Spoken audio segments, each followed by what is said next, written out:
చీకటిని జిల్చేసిన మేధస్సును అజ్ఞానం గమ్ముకున్న ఆ రోజులను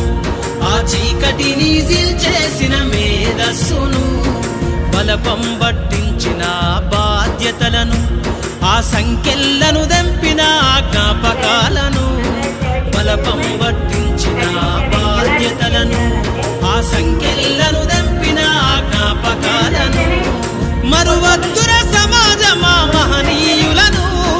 మరువద్దుర సమాజమా మహనీయులను వాటినందుకోని శాసించర గగన తలమును అనగారిన జీవితాల్లో అక్షరదారి పొద్దై పొడిసెను చదువుల జెండగా మారి ఈ దేశపు మొదటి పంతులమ్మగా